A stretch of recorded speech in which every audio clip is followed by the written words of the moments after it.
வணக்கம் முத்து bro. Sriram RCB கலக்கிட்டாங்க பாருங்க. 8 வருஷம் கழிச்சு திரும்ப ஒரு ஃபைனல்ஸ், அதுவும் கம்ஃபர்டபுளா உள்ள போறாங்க. எந்த ஸ்ட்ரகிளிங்கும் இல்ல. டாமினண்டா வின் பண்ணி சூப்பரா உள்ள போயிருக்கிறாங்க. சொல்லுங்க ஆர்சிபி. நசுக்கிட்டாங்களே போட்டு. எம்மா பஞ்சாப் என்ன இப்படி மோசமா விளையாட்டாங்க? RCB game top class. வேற பஞ்சாப் பேட்டிங்ல விட்டாங்க இந்த கேம.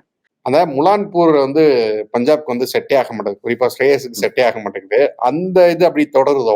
ஆமா. பிச்ச ஒரு தடவை கூட ரீட் பண்ணல. இன்ஃபேக்ட் அவர் டாஸ்லயே சொன்னாரு. டாஸ் தோத்ததுக்கு அப்புறம் அவர் என்ன சொன்னாருன்னா, இந்த பிச்ச எப்படி பிஹேவ் பண்ணணும்னு எங்களுக்கே தெரியலன்னாரு. அவங்களோட ஹோம் வென்யூ. அவங்களுக்கே பிட்ச் எப்படி பிஹேவ் பண்ணணும்னு தெரியலனா அதுவே ஒரு கதையை சொல்லுது. அண்ட் பிச்சை கொஞ்சம் மிஸ்ரீட் பண்ணோன்னு ஒரு பிரசன்டேஷன்ல சொன்னாரு ஸ்ரீராம். பட் பிச்செல்லாம் ஒரு பக்கம் இருக்கட்டும், மோசமா பேட்டிங் ஆடினாங்க. அதாவது நம்ம போன சீசன் எப்படி எஸ்ஆர்ஹெச் பாத்துக்கிட்டு இருந்தோமோ அதே மாதிரிதான் இந்த தடவை நம்ம பஞ்சாபை பாக்குறோம். நிறைய தடவை நம்ம சொல்லி நான் சொல்லியிருக்கேன். எஸ்ஆர்ஹெச் வந்து ஃபைனல்ல எப்படி ஆடினாங்களோ இவங்க அந்த மாதிரி ஆடினாங்க பாருங்க. வேற ஒரு கேமே இல்ல, ஒரே கேம் தான் வச்சிருந்தாங்க. பவர் பிளேல 3 விக்கெட் போனதுக்கு அப்புறமா சரி ஒரு 2 ஓவர் பார்த்து ஆடுவோன்னு கூட யாரும் நிக்கலையே. பட் என்னன்னா நீங்க சொல்ற மாதிரி அந்த பாசிட்டிவ் அப்ரோச் அவங்களுக்கு வந்து கையும் கொடுத்துருக்கல. ஏன்னா இதுக்கு முன்னாடி சிஎஸ்கே கூட ஒரு மேட்ச்ல கூட பாத்தீங்கன்னா இதே மாதிரி தான் டாப் ஆர்டர்லாம் விழும். பட் அதுக்கு ஒரு 200+ போவாங்க. இப்போ ரீசெண்ட் அந்த பிரேக்கு அப்புறம் கூட ஒரு மேட்ச்ல பாத்தீங்கன்னா டாப் ஆர்டர் விழுவாங்க, 30 for 3 போவாங்க. அங்கிருந்து நேகல் வதராலாம் அடிச்சு கொண்டு வந்து 200+ போவாங்க. ஸோ இந்த மாதிரி இருக்கு இல்லையா? ஸோ அதுதான் இங்கேயும் நடக்கும் அப்படின்னு எதிர்பார்த்தோம். பட் அது இங்க நடக்காம போயிருச்சு. அவ்வளவு நல்லா போலிங் போட்டாங்க ஸ்ரீராம். ரஜத் பட்டிதாரோட பிளான்ஸ் எல்லாம் சூப்பரா இருந்துச்சு. என்னன்னா ஷார்ட் செலக்ஷன் தான். இந்த பிட்ச்ல மாட்டிக்கிட்டாங்க. உங்களுக்கு வந்து எக்ஸ்ட்ரா பவுன்ஸ் இருக்கிற பிட்ச்ல ஸ்ட்ரெயிட்டா ஆடினா கூட கொஞ்சம் பெட்டர். எல்லாருமே அக்ராஸ் த லைன் அவுட் ஆடினாங்க. லெக் சைட்ல அடிக்க போய் அவுட் ஆனாங்க. நீ எந்த பிளேயர் வேணாலும் எடுங்க, முக்காவாசி பிளேயர்ஸ் லெக் சைட்ல அடிக்க போய் அவுட் ஆனாங்க. சரி, ஃபாஸ்ட் போலர்ஸ்க்கு ஹெல்ப் இருக்கு, ஹேசல்வுட் நல்லா போடுறாங்க. ஸ்பின்னர்ஸ் கிட்டே விக்கெட் விட்டாங்களே. சுயா சர்மாவுக்கு 3 விக்கெட் விட்டாங்க. சோ ஓவராலாவே அந்த லெக் சைட்ல அடிக்க போய் அவுட் ஆனது நிச்சயமா உதவவே இல்லை பஞ்சாபுக்கு. எனக்கு எங்கன்னா டாஸ்லயே அந்த டெசிஷன்லயே ரஜத் பட்டிதார் டாஸை வின் பண்ணி பவுலிங் போறேன் அப்படின்னு சொன்னதுலயே வந்து ஒரு மாதிரி வந்துருச்சுன்னு நினைக்கிறேன். ஏன்னா பிச் ஒரு மாதிரி கொஞ்சம் கிரீனிஸா இருந்துச்சு. ஃபாஸ்ட் பவுலர்ஸுக்கு உதவும் அப்படிங்கிறது ஃபர்ஸ்டே தெரிஞ்சது. ஸோ அந்த டாஸ் டெசிஷன் பெரிய இம்பாக்டா இருந்துச்சு அந்த மேட்ச்ல. ஆமா, டாஸ் டெசிஷன் இம்பாக்ட் இருந்துச்சு. பட் ஸ்டில் நீங்க வந்து ஒரு டீம் எடுக்கிறீங்கன்னா எல்லா கண்டிஷன்ஸ்லயும் ஆடுற டீம் தானே எடுக்கணும். சோ செகண்ட் இன்னிங்ஸ்லயும் பாருங்க, ஜேமிசன் போடுறப்பல பால் சீம் ஆகிட்டு இருந்துச்சு. சோ போலர்ஸ்க்கு கொஞ்சம் எக்ஸ்ட்ராவா இருந்துச்சு இந்த பிச்ல, நோ டவுட். பட் ஸ்டில் நீங்க கொஞ்சம் பொறுப்பா பேட்டிங் ஆடணும். ஆர்சிபி பாருங்க கடைசியில அசால்ட்டா 10 ஓவர்லயே சேஸ் பண்ணாங்க. சோ பிச் ஒன்னும் அந்த ஒரு 2 ஓவர் நீங்க பார்த்து ஆடிட்டீங்க. போலருக்கு அந்த உண்டான மரியாதை கொடுத்து இது ஒன் டைம் பா, நீ ஆடிக்கோப்பா அப்படின்ற மரியாதை கொடுத்தாச்சுன்னா அதுக்கப்புறம் ரன் அடிக்கலாம். சால்ட் அதை தானே காமிச்சாரு. ஒரு விக்கெட் மெய்டன் வந்துச்சு மயாங்க் அகர்வால் ஆடும்போது கைல் ஜேமிசனோட. அதை தவிர ஒரு இடத்துல கூட பஞ்சாப் போலிங்ல இல்லவே இல்லை. ஓவராலா ஆர்சிபி டாமினேஷனுங்க. இவ்வளவு பக்கத்துல வந்துட்டாங்க. இந்த வருஷம் ஆர்சிபியோட வருஷமா தான் இருக்குன்னு நினைக்கிறேன் ஸ்ரீராம். ஏன்னா இந்த மொமெண்டம்ல ஃபைனலுக்கு போறாங்க. போன மேட்ச்ல இருந்து ஒரு மொமெண்டம் வந்துச்சு, அதை இந்த மேட்ச் கேரி பண்ணாங்க. போன மேட்ச் பேட்டிங் ஜெயிச்சு கொடுத்துச்சு, போலிங் சொதப்பினாங்க. இந்த மேட்ச் போலிங் கச்சிதமா மேட்ச் அமைச்சு கொடுத்தாங்க. பவுலிங் நீங்க சொல்றப்போ ரஜத் பட்டிதாரோட சில டெசிஷன்ஸ் அது வந்து பாத்தீங்கன்னா ஹேசல்வுட்டையும் யாஸ் தேலையும் அப்படியே கண்டினியூ பண்ணாரு. பவர் பிளேக்கு அப்புறம் அந்த ஃபர்ஸ்ட் ஸ்பெல்ல வந்து கொஞ்சம் எக்ஸ்டெண்டட் ஸ்பெல்ல கொண்டு போனாரு. அது முடிஞ்ச உடனே டக்குனு சுயா சர்மா வச்சு ஸ்டம்ப் டு ஸ்டம்பா அட்டாக் பண்ணாரு. அந்த அட்டாக்கிங் ஃபீல்ட் செட்டப் வச்சிருந்தாரு. அண்ட் பவுலர்ஸ் அந்த போட்ட லென்த்தும் பாத்தீங்கன்னா மோஸ்ட்லி வந்து குட் லென்த் இல்ல வந்து ஷார்ட் பிச் அந்த மாதிரி தான் அதிகமா வந்து போட்டு போனாங்க. அதானே ஹேசல்வுட்டோட நேச்சுரல் லென்த். ஹேசல்வுட்டுக்கு அதான் நேச்சுரல் லென்த். அங்கேயும் கொஞ்சம் எக்ஸ்ட்ரா பவுன்ஸ் அவர் கிடைக்கும். வேற சுயாஷுக்கு வந்து அவர் ஹைட் அவ்வளவா கிடையாதுன்றதால பால் கொஞ்சம் கீழே கூடி வரும். அண்ட் ஸ்டம்பை தான் அட்டாக் பண்ணாரு. நீங்க சொன்னது ரொம்ப கரெக்ட். விக்கெட் எடுத்தது எல்லாமே கூகுளி பால், ஸ்லாட் பால் மாதிரி கண்ணு முன்னாடி தெரியும், அதுக்கப்புறம் உள்ள வந்துருது. ஸோ இவங்களோட ஷார்ட் செலெக்ஷன் தப்பா இருந்தது.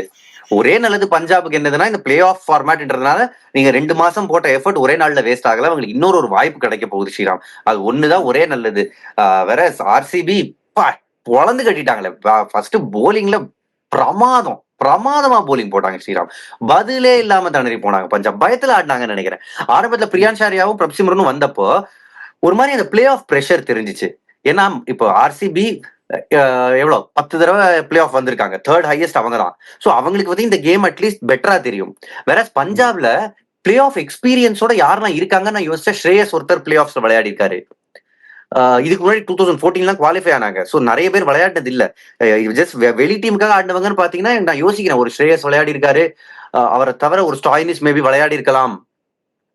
பட் நிறைய பிளேயர்ஸ் வந்து பிளே ஆஃப்னா என்னதுன்னு தெரியாம அங்க மாட்டிக்கிட்டாங்களோ, அந்த பிரஷரை தாங்க முடியாம அவுட் ஆயிட்டாங்களோன்னு நினைச்சேன். அது ஆர்சிபி பத்தி நிறைய பேசணும்னு நினைக்கிறேன். ஏன்னா இந்த மேட்சை விட்டுட்டு இந்த சீசன் ஃபுல்லாவே பார்த்தோம்னா நிறைய நல்ல விஷயங்கள் அவங்களுக்கு நடந்துருச்சு. குறிப்பா வந்து இந்த பர்ட்டிகுலரா ஒரு சில பிளேயர்ஸை வந்து நம்பி இல்ல. ஒரு டீமா வந்து வின் பண்ணாங்க. வேற வேற மேட்ச்ல வேற வேற பிளேயர்ஸ் வந்து பெர்ஃபார்ம் பண்ணத பார்த்தோம். நீங்க எத சக்சஸா நினைக்கிறீங்க இந்த சீசன்ல? ஏன்னா ரொம்ப நல்லா ஆடிட்டு வந்திருக்காங்க. இதுவரைக்கும் இல்லாத அளவுக்கு நல்லா ஆடிட்டு வந்திருக்காங்க. 9வது different player of the match இன்னைக்கு. ஐ திங்க் ஹேசல்வுட் 2 தடவை வாங்கியிருக்காரு. மத்தவங்க எல்லாம் different player of the match இருந்திருக்காங்க. சோ அதுவே ஒரு கதையை சொல்லுது. ஒருத்தரை நம்பி இல்ல. அண்ட் இவ்வளவு வருஷமா இல்லாத ஆர்சிபி கிட்ட இந்த வருஷம் என்ன இருக்குன்னா போலிங் ஸ்ரீராம். இன்வெஸ்ட் பண்ணாங்க போலர்ஸ் மேல. இவங்க வேணும்னு மார்க் பண்ணி எடுத்தாங்க. எக்ஸ்பீரியன்ஸ்க்கு புவனேஸ்வர் குமார எடுத்துட்டு வந்தாங்க. Hazlewood one of the best bowlers ஐபிஎல்லே. டைட்டில் ஜெயிச்ச போலர் சிஎஸ்கே விட அவர் இருக்கும்போது அவருக்கு வந்து இந்த மாதிரி கொஞ்சம் கிரீனிஷ் விக்கெட் கிடைச்சுன்னா பூந்து விளையாடிட்டாரு. சுயாஷ் சர்மா, குணால் பாண்டியோட பெஸ்ட் ஐபிஎல் சீசன் இதுதான். சுயாஷ் சர்மாக்கு லாஸ்ட் ஒரு ஃபியூ கேம்ஸா விக்கெட் எடுக்கல. இந்த மேட்ச் எடுத்துட்டாரு. ஸோ பிக் மேட்ச்னு வரப்போ அந்த எக்ஸ்பீரியன்ஸ் வந்து அவங்கள கையை கொடுத்து கூட்டு போச்சு. அண்ட் ப்ரெஷரை பெட்டரா ஹேண்டில் பண்ணாங்க. அண்ட் நம்ம ஆர்சிபியை பார்த்தோம்னா ஒரு ஃபேஸா பிரிக்கலாம்னு நினைக்கிறேன். லாஸ்ட் ஒரு 4-5 இயர்ஸா அவங்க வேற மாதிரி இருக்கிறாங்க. முன்னெல்லாம் பார்த்தீங்கன்னா ஒரு டீம் செலெக்ஷன்லயே வந்து ஒரு கண்டினியூட்டி இருக்காது. மேட்ச் மாத்துவாங்க. பிளேயர்ஸ்க்கு வந்து ஒரு லாங் ரன் கொடுக்கவே மாட்டாங்க. அந்த மாதிரி இருந்துச்சு. ஒரு 2019, 20 அந்த ரேஞ்ச் வரைக்கும் எடுத்துக்கலாம்னு நினைக்கிறேன். பட் லாஸ்ட் 4-5 இயர்ஸ்ல வந்து நிறைய கொஞ்சம் தான் அவங்க செஞ்ச தப்ப மாத்திக்கிட்டே வந்தாங்கன்னு நினைக்கிறேன் இல்லையா? அதை பத்தி சொல்லுங்களேன். பின்னாடி நடந்த 6 வருஷத்துல 5 தடவை குவாலிஃபை ஆயிருக்காங்க ஸ்ரீராம். சோ கன்சிஸ்டன்டா விளையாடி இருக்காங்க ஆர்சிபி. சோ அதுக்கு வந்து பிஹைண்ட் த சீன்ஸ் அவங்க போடுற ஒர்க், அந்த மோபோ பட் அப்படின்றவர் இருக்காரு. இப்ப தினேஷ் கார்த்திக் பிளேயரா இருந்து அவர் வந்து கோச்சா மாறி இருக்காரு. ஆண்டி பிளார்ஸ் ஒரு கன்சிஸ்டன்ட் ரன் கொடுக்குறாங்க. அண்ட் முன்னாடி இருந்த மாதிரி வெறும் Virat Kohli and 2 foreign players கிடையாது. இப்ப அதுவும் ஸ்பிளிட் ஆயிருக்குல்ல. எவ்வளவு டீப் பேட்டிங் லைனப் வச்சிருக்காங்க. ஸ்பின் அடிக்கிறதுக்குன்னு ஒரு செட் ஆஃப் பேட்டர்ஸ் வச்சிருக்காங்க. சோ டீமாவே ரொம்ப வெல் ரவுண்டடா இருக்காங்க. அதுதான் அவங்களோட வெற்றிக்கான ரகசியம். டீமா ஒரு எல்லா சிச்சுவேஷனுக்கு ஏத்த மாதிரி பிளேயர்ஸ் எடுத்திருக்காங்க. வாங்க விராட் கோலி. விராட் கோலி போகும்போது கூட அந்த செலிப்ரேஷன் அப்ப கூட அப்படி ஒண்ணு காமிச்சிட்டு போறாரு. இன்னும் ஒரு மேட்ச் தான் இருக்கு அப்படின்னு. ரஜத் பட்டிதரும் இன்னும் ஒரு மேட்ச் போருங்க, அதுக்கப்புறம் நம்ம செலிப்ரேட் பண்ணலாம் அப்படிங்கிற மாதிரி ஃபேன்ஸுக்கு ஒரு மெசேஜ் சொல்லியிருக்கிறாரு. ஸோ விராட் கோலிக்காக தான் அவங்க வந்து அவங்க வின் பண்ணணும் அப்படின்னு ஒரு ரீசன் வேணும்ல. எல்லா டீம்ஸ்க்கும் எதுக்காக ஆடுறோம் அப்படின்னு அந்த ரீசனா வந்து விராட் கோலி இருக்கிறாரோ. நிச்சயமா டூ இட் ஃபார் கோலி தான். இன்ஃபேக்ட் டூ இட் ஃபார் கோலி நம்ம நினைச்சோம். பட் விராட் கோலி எவ்வளவு இன்டென்சிட்டியோட இருந்தாரு இந்த கேம். மேட்சுக்கு முன்னாடி பெப்டாக் எல்லாம் கொடுப்பாங்கல்ல, அந்த விஷுவல்ஸ் நான் பாத்துக்கிட்டு இருந்தப்ப விராட் கோலி உட்காந்துட்டு இருந்தாரு. மத்த எல்லா பிளேயர்ஸும் நின்னுகிட்டு இருந்தாங்க. இவர் அங்க இருந்து இந்த பிக் மேட்சை எப்படி அணுகணும் அப்படின்னு அவரே சொன்னாரு. ஃபீல்ட்ல ரொம்ப ஹெல்ப் பண்ணார் ரஜத் பத்திதாருக்கு. போன மேட்ச் அது மிஸ்ஸிங்கா இருந்துச்சு ஜிதேஷ் கேப்டனா இருக்கிறப்போ. பட் ரஜத் பத்திதார் கிட்ட நிறைய ஆலோசனைகள் சொன்னாரு. ஃபீல்டை இப்படி மாத்தலாம், இந்த ஃபீல்டர் அங்க வைக்கலாம், இந்த ஃபீல்டர் எடுத்துட்டு வரலாம். சோ அவர் தன்னோட வேலையை பக்காவா செஞ்சுக்கிட்டு இருக்காரு. சீசன் டிசர்விங் என்னதுன்னா ஆர்சிபி கோப்பையை ஜெயிச்சுட்டு விராட் கோலியை தோல்ல தூக்கி வச்சு கொண்டாடணும். நம்ம கேப்டன்சி பத்தி நிறைய பேசுறோம். ரஜத் பட்டிதார் இந்த மாதிரி ஒரு பிரான்சைஸி எடுத்துட்டு வந்து அந்த ஃபர்ஸ்ட் அட்டம்ப்ட்லயே ஒரு குவாலிஃபயர் ஒண்ணு கூட்டு போய் அங்கிருந்து ஃபைனல்ஸ்க்கு டைரக்டா கூட்டு போறது பெரிய விஷயம் இல்லையா? நம்ம பெருசா வந்து ரஜத் பட்டிதார் பத்தி பெருசா பேசப்படல மத்த கேப்டன்ஸ் பேசப்படுற அளவுக்கு. பட் ஃபர்ஸ்ட் சீசன்லயே இதை பண்றாரு. அதுவும் பெங்களூர் மாதிரியான ஒரு டீமுக்கு என்ன மாதிரி ட்ராக் ரெக்கார்ட்னு தெரியும். அந்த டீமுக்கு பண்றாரு அப்படிங்கிறது பெரிய விஷயம் இல்லையா? ரொம்ப பெரிய விஷயம் ஸ்ரீராம். ஃபர்ஸ்ட் இயர் கேப்டன்சிலேயே ஃபைனல் கூட்டு போறதுலாம் ஜோக் கிடையாது. அண்ட் இன்னொன்னு என்னன்னா அவரோட பர்சனல் ஃபார்ம் நல்லா இல்லைனாலும் டீமை அஃபெக்ட் பண்ண விடல. சோ வெற்றிகள் குவிச்சுக்கிட்டே இருக்காங்க. 100% அவே வின். இதெல்லாம் வந்து ரொம்ப பெரிய விஷயம். ரஜத் பத்திதார் பண்ணிக்கிறது, போலர்ஸ் ரொட்டேட் பண்ற விதம் அண்ட் ரொம்ப காமா இருக்காரு. பெருசா பிரஷரை முகத்துல காமிக்கிறது இல்ல. விராட் கோலி பெரிய பிளேஸ் இருந்தது. அந்த இடத்துல இவர் வராரு அப்படிங்கிறப்போ ஃபேன்ஸுக்கு எக்ஸ்பெக்டேஷன் இருந்திருக்கும். பட் வெளியே பெருசா அவர் வந்து கணிக்காம விட்டாங்களோ. மேபி இவர் எடுத்துட்டு வருவார் அப்படின்னு பெருசா அந்த டாக்ஸே இல்லாம இருந்துச்சுல. அதுவே கூட ஒரு ஒரு நல்ல விஷயமா இருந்திருக்குமோ. பெருசா ஒரு மேல மேபி இருந்திருக்கலாம். நான் வந்து விராட் தான் கேப்டன் ஆவாருன்னு நான் எக்ஸ்பெக்ட் பண்ணேன். ஏன்னா T20 இன்டர்நேஷனல் இருந்து ரிட்டையர்டு. சோ கம்மி பிரஷரு அப்படின்னு நினைச்சேன். பட் ரஜத் பத்திதார் ஃபியூச்சரிஸ்டிக்கா யோசிச்சிருக்காங்க. சோ விராட் கோலி வந்து எவ்வளவு வருஷம் விளையாடுவாருன்றது தெரியாது. பட் ஸ்டில் விராட் கோலி போனதுக்கு அப்புறமா எங்களுக்கு ஒரு கேப்டன் வேணும்னு சொல்லிட்டு செம்ம இன்வெஸ்ட்மெண்ட் ரஜத் பத்திதார் மேல. அண்ட் அவரும் பாருங்களேன், ரஜத் பத்திதார் ரொம்ப யங் கிடையாது. ஐ திங்க் ஒரு க்ளோஸ் டு 30 வயசு அவருக்கு. சோ டொமஸ்டிக் கிரிக்கெட் இவ்வளவு விளையாடி இருக்காரு. அதுல வந்து மத்திய பிரதேஷ் கேப்டன்சி எல்லாம் பண்ணிருக்காருன்றதுனால அவருக்கும் கொஞ்சம் வித்த தெரியும். அண்ட் ஒரு ரீப்ளேஸ்மெண்ட் பிளேயரா வந்தாரு, எடுத்தாங்க ஆக்ஷன்ல, யாரும் பிக் ஆகாது. அப்போ அந்த சீசன் நல்லா பண்ணி இப்ப கேப்டனா கூட்டு வந்திருக்காருன்னா என்ன ஜேர்னி ஸ்ரீராம். இது amazing. And more thing, Punjab வந்து இன்னும் மோஜிடல. இன்னும் ஒரு வாய்ப்பு இருக்கு அவங்களுக்கு. சோ பஞ்சாப் திரும்ப வர்றதுக்கான அத்தனை வாய்ப்புகளும் இருக்கக்கூடிய ஒரு டீம் தான் இல்லையா? இந்த மாதிரி ஒரு நல்ல விஷயம் என்னதுன்னா மேட்சை வந்து முல்லன்பூர்ல விளையாடல. அடுத்த மேட்ச் அவங்க அகமதாபாத்ல தான் விளையாட போறாங்க. அது ஒரு வெல்கம் சேஞ்ச் அவங்களுக்கு. அண்ட் அவங்க ஹை ரிஸ்க் கிரிக்கெட் விளையாடும் போது ஸ்ரீராம் இந்த மாதிரி மேட்சஸ் வரும். அதை நம்ம ஒத்துக்கிட்டு தான் ஆகணும். அது கிளிக் ஆகுற அன்னைக்கு பார்க்க சூப்பரா இருக்கும், கிளிக் ஆகாத அன்னைக்கு கொஞ்சம் ரொம்ப சுமாரா தெரியும். அந்த மாதிரி நாள் இது. என்ன இது பிளே ஆஃப்ல வந்துருச்சு அப்படின்றதுதான் ஒரு கலக்கம். இப்ப அவங்க லாங்கர் ரூட் எடுக்கணும். இப்ப பாருங்களேன், அவங்களுக்கு வந்து ஜஸ்ட் ஒரே ஒரு நாள் தான் இருக்கு. சோ நாளைக்கு டிராவல் டே, அதுக்கப்புறம் ஒரு நாள் அன்னைக்கே பிராக்டிஸ், அதுக்கப்புறம் ஒரு மேட்ச் விளையாடுவாங்க. யார விளையாட போறாங்கன்னு தெரியல. ஸ்ரேயஸ் வேற வந்து நல்லா பேசினாரு. நாங்க வந்து பேட்ல தான் தோத்துட்டோம், வார வந்து இன்னும் விடல, இன்னும் வந்து அந்த அந்த குணத்தோட போரிடுற குணத்தோட இருக்கிறோம் அப்படின்னு வந்து பாசிட்டிவா பேசியிருக்காரு. மக்களின் கேப்டன் என்ன பண்றாரு அப்படிங்கிறத பாக்கணும் ஸ்ரேயஸ் ஐயர். அது என்னங்க மக்களின் கேப்டன், புரியலையே. அவங்க டீமோட கேப்டன் ஓகே, ஆனா மக்களின் கேப்டன். சோசியல் மீடியால அவரோட பேர் வந்து மக்களின் கேப்டன்ங்க. அவர் வந்து அதுதான் வந்து சோசியல் மீடியால ஓடிட்டு இருக்குது ட்ரெண்டா. பாப்போம் அவர் என்ன பண்றாரு. ஏன்னா ஸ்ரேயஸ் தான் பெரிய ஒரு புல்லிங் ஃபேக்டரா இருந்திருக்காரு அந்த டீமுக்கு. அவரோட லீடர்ஷிப் தான் வந்து பெருசா இருந்திருக்கு. இந்த செட்பேக்ல இருந்து கொண்டு வந்தாருன்னா அது இன்னும் மோட்டிவேட்டிங்கா இருக்கும். ஒரு ஜெயிச்சு ஆமா, ஃபைனல்ஸ் போனோம். மோட்டிவேட்டிங்கா இருக்கும். பட் இந்த மாதிரி மேட்ச்க்கு அப்புறம் பிளே ஆஃப் ஸ்டேஜ்ல கொஞ்சம் கஷ்டப்படுவாங்களோன்னு தோணுது ஸ்ரீராம்.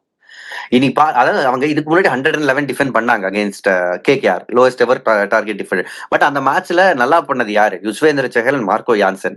அவங்க 2 பேர் இல்லாதது ரொம்ப பெரிய லாஸ். ஓகே, பட் ஆர்சிபி கூட எந்த டீம் ஃபைனல்ஸ் ஆட போறாங்க அப்படிங்கறத தீர்மானிக்கிறதுல மிக முக்கியமான மேட்ச் ஒன்னு இன்னைக்கு இருக்கு. மும்பை விசஸ் குஜராத். சொல்லுங்க. சீசனோட ஃபர்ஸ்ட் நாக் அவுட் மேட்ச். ரெண்டு டீம் வந்து தோத்துட்டு வராங்க லீக்ல கடைசியா. ஆமா. ஒரு மாதிரி நமக்கே தெரியல எந்த டீமை சொல்லலாம் அப்படிங்கிறது கொஞ்சம் டவுட்ஃபுல்லா இருக்கிற மாதிரி இருக்கு. சொல்லுங்க, என்ன மாதிரி போகும், என்ன எக்ஸ்பெக்ட் பண்ணலாம்? பாருங்க, ஃபர்ஸ்ட் ஒரு நல்ல மேட்ச் எக்ஸ்பெக்ட் பண்றேன். அதுவும் இதே கிரவுண்ட்ல விளையாடுறாங்க, இதே மாதிரி பிட்ச் தான் இருந்துச்சுன்னா எந்த டீம் பெட்டரா போலிங் போடுறாங்களோ அவங்களுக்கு ஒரு நிச்சயமா ஒரு அட்வான்டேஜ் இருக்கு. சேசிங் டீமுக்கு நிச்சயமா ஒரு அட்வான்டேஜ் இருக்கு. ஏன்னா பிட்ச் ஃப்ரெஷ்ஷா இருக்கிறப்ப போலிங் போட்டு ஒரு 2 விக்கெட்டை எடுத்தாச்சுன்னா ஆப்போனண்ட்டை பேக் ஃபுட்ல தள்ளலாம். அதுவே மும்பைக்கு நடந்துச்சுன்னா பாருங்களேன், மும்பை வந்து ஃபர்ஸ்ட் போலிங் போட்டாங்கன்னா ஸ்ரீராம், அவங்க கிட்டே சூப்பர் போலர்ஸ் இருக்காங்க. இங்க வந்து மெயின் பேட்டர்ஸே அவங்களோட ஓபனர்ஸ் தான். ஐபிஎல்ல எந்த வருஷமும் லீக் ஸ்டேஜ் ஃபுல்லா ஒரே டாப் 3 எந்த டீமுக்குமே இருந்தது கிடையாது. இந்த டீமுக்கு இருந்திருக்காங்க. பட் அதுல ஒருத்தர் கிளம்பிட்டாரு, மோஸ்ட் எக்ஸ்பீரியன்ஸ் பிளேயர் பட்லர் கிளம்பிட்டாரு. இப்ப வந்து குஜராத் ஃபர்ஸ்ட் பேட்டிங்னா ஐ திங்க் மும்பைக்கு பெரிய அட்வான்டேஜ் இருக்கு. அந்த டாப் 3 பிரீச் பண்ணாங்கன்னா, அந்த ஓப்பனிங் பேரை வந்து ஸ்டாப் பண்ணிட்டாங்க அப்படின்னா, மும்பையுமே வந்து பாத்தீங்கன்னா ஒரு டீமா ஒரு நல்லா பண்ணிக்கிட்டு இருந்தாங்க. பட் லாஸ்ட் மேட்ச் சரியா போகல. அந்த மேட்ச் கொஞ்சம் சரியா போகல அவங்களுக்கு. பட் அந்த டீமோட குவாலிட்டிக்கு இப்ப பாருங்க, பிளே ஆஃப்னு வந்தாச்சுன்னா எக்ஸ்பீரியன்ஸ்ன்றது பெரிய ஃபேக்டர். இன்னைக்கு பார்த்தோம் பஞ்சாப் வந்து எப்படி பயந்து விளையாடி ஒரு சில விக்கெட்ஸ் விட்டாங்கன்னு. பயத்துல சுத்த ஆரம்பிச்சிட்டாங்க ரொம்ப. வேற மும்பைக்கு தெரியும் இந்த மாதிரி மேட்சஸ் 5 கப் ஜெயிச்சிருக்காங்கன்னா பிக் மேட்சஸ் எப்படி விளையாடணும்னு தெரியும். சோ பிக் மேட்சஸ்ல விளையாடணும் அவ்வளவு பிளேயர்ஸ் இருக்காங்க அவங்களுக்கு. சோ ஒரு போல்ட், ஒரு பும்ரா, ஒரு சாண்ட்னர், இவங்க வந்து போலிங்க பாத்துப்பாங்கன்னா அங்க வந்து டாப்ல ரோஹித் சர்மா, சூரியகுமார் யாதவ், ஹார்திக் பாண்டியா, அவங்க எல்லாம் ஏகப்பட்ட எக்ஸ்பீரியன்ஸோட வருவாங்க. கப்பு ஜெயிக்கிற எக்ஸ்பீரியன்ஸ் அவங்க கிட்ட இருக்கு. சோ அவங்க பக்கம் பலம் ரொம்ப ரொம்ப அதிகம். உங்க பிக் என்னன்னு சொல்லுங்க, யார் பக்கம் போறீங்க? மும்பை நினைக்கிறேன் ஸ்ரீராம். மும்பை சூப்பர். மும்பை ஜெயிக்கிறதுக்கான வாய்ப்புகள் அதிகம் இருக்குன்னு முத்து சொல்றாரு. மும்பைக்கு தான் காரணங்களுமே இருக்கு. நம்ம வெயிட் பண்ணி பார்க்கலாம் ப்ரோ. ஏன்னா ஜிடி வந்து லாஸ்ட் 2-3 மேட்ச் பாருங்களேன், ஜிடி வந்து டாப் 3 பேட்டர்ஸ் பத்தி பேசுறோம். பட் ஃபுல் சீசன் அவங்களுக்கு வந்து நல்லா பண்ண மேட்ச் நல்லா பண்ணது போலிங். லாஸ்ட் 2 மேட்ச் எவ்வளவு 220க்கு மேல கொடுத்துட்டாங்க. அதுக்கப்புறம் நீங்க பேட்டிங் நம்ப முடியாது. 220க்கு மேல கொடுத்துட்டீங்கன்னா ரஷித் கான் ரொம்ப ரொம்ப இம்பார்ட்டன்ட். அவர் ஃபார்முக்கு வந்து ஆகணும். சோ அது நடக்குதான்னு பார்க்கலாம், யார் வின் பண்றாங்கன்னு பார்க்கலாம். ரொம்ப இன்ட்ரெஸ்டிங்கான மேட்சா இருக்கும்னு நம்புவோம். இன்னைக்கு மாதிரி இருக்கக்கூடாது, நல்ல மேட்சா இருக்கணும். மேட்சை பார்த்துட்டு திரும்ப வந்து பேசலாம். Thank you bro. Okay Sriram, thank you.